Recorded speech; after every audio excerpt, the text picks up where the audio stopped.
Welcome back. My name is Andrew Ross, and I am with Sean O'Dowd from Eastern Washington University, another winner from the NCAE Cyber Games. Sean, how are you doing? I'm doing pretty good. Well, thank you for being here. Thank you for giving us your time today. We definitely wanted to talk to you. We talked to you before the Cyber Game finals, and now we want to kind of talk to you afterwards. So I have a couple of questions for you. To kick things off, Sean, can you describe your team's mindset the day before the competition? Yeah, so it was a little chaotic for us since we were flying in the night before. We were coming across the country, so we're showing up in Florida Friday night. So I know a lot of us felt a little underprepared. A lot of us, it was like kind of like our midterms and stuff, and we just had a lot of school stuff going on. So we're all pretty stressed, but we were ready to get into it. And yeah, we were ready. So stressed, excited. I think you all traveled maybe the furthest of any team. So I know that was a crazy day for you. Did your team have any strategies going into the final competition in terms of, simply for the competition?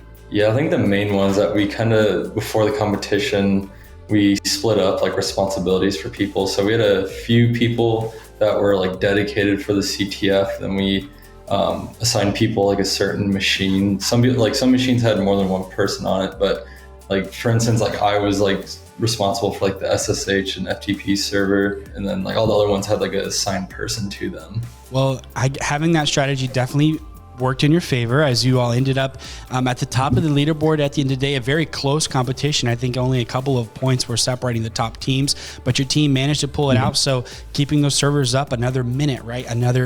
Just that slight difference in points is what ended up having you all end up at the top of the leaderboard. So Sean, looking back now, what were the keys to victory that final day during the final competition? I think part of it was just like preparing for the competition, just going over all the like networking and Linux commands we would need. I think our teamwork. So like things started going wrong, instead of just trying to fix it on your own, we would communicate with each other, like talk about what was happening. So kind of just like bringing together everyone's knowledge on certain issues. Like I know we were separated on each machine, but we were still sitting in the same row and able to communicate with each other. So I think that was the biggest thing for us. Yeah, that communication piece is always so important.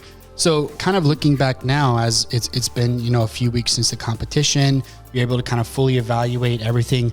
What do you think were some key takeaways that you or your team took away from the final competition? I know all of us learned a lot about networking and Linux. That was a big one. And I think we all kind of learned how to work together as a team better, especially in like a stressful environment. For like the competition, with it being like a timed event, a competitive event, definitely stressful for everyone. So I think just learning how to work together as a team and not getting frustrated at each other was a big one. Well, you all worked together amazingly. You all came out on top. So Sean O'Dowd, thank you so much for joining us today. Thank you for giving us your time. And thank you for participating in the NCAE Cyber Games. Yeah, thanks for having me.